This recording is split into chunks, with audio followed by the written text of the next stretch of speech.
بسم الله الرحمن الرحيم. عن ابن عمر رضي الله تعالى عنهما قال قال رسول الله صلى الله تعالى عليه وسلم ما من أيام أعظم عند الله ولا أحب إليه من العمل فيهن من هذه الأيام العشر فأكثروا فيهن من التهليل والتكبير والتحميد. رواہ احمد۔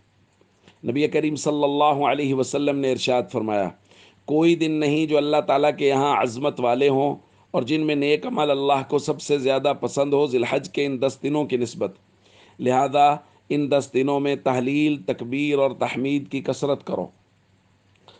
دوستو، یہ بات پہلے بارہا بیان کی جا چکی کہ ذی الحج کے پہلے 10 دنوں میں اللہ رب العزت کو نیک عمل بہت زیادہ پسند ہیں، اور آج کی روایت میں اس بات کا اضافہ ہے کہ حضور علیہ الصلاۃ والسلام نے فرمایا ان 10 دنوں میں تحلیل، تکبیر اور تحمید کی کثرت کرو۔ تحلیل کہتے ہیں لا الہ الا اللہ کہنا، تکبیر کہتے ہیں اللہ اکبر کہنا، اور تحمید کہتے ہیں اللہ کی حمد بیان کرنا، یعنی الحمدللہ یا للہ الحمد کہنا۔ یہ تکبیرات کہنا اللہ رب العزت کو بے حد پسند ہے۔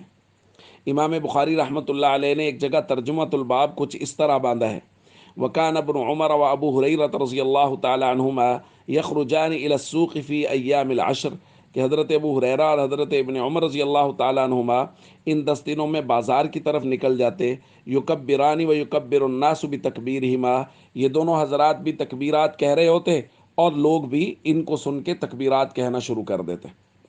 تو تکبیرات کہنا ان 10 دنوں میں اللہ رب العزت کو بہت زیادہ محبوب ہیں۔ تو لفظ تکبیرات میں دوستو تینوں چیزیں آ جاتی ہیں۔ ہمارے یہاں جو تکبیر کہی جاتی ہے اس میں تکبیر، تحلیل اور تحمید سب آ جاتا ہے۔ اللہ اکبر، لا الہ الا اللہ واللہ اکبر، اللہ اکبر وللہ الحمد۔ اس میں تحلیل بھی آ گئی لا الہ الا اللہ، اور تکبیر بھی آ گئی اللہ اکبر، اور تحمید بھی آ گئی یعنی وللہ الحمد۔ اس لیے ہم سب کو بھرپور کوشش کرنی چاہیے ان 10 دنوں میں خوب نیک اعمال کریں، اور خاص طور پہ تکبیرات کا بھرپور اہتمام کریں۔ السلام علیکم ورحمۃ اللہ وبرکاتہ۔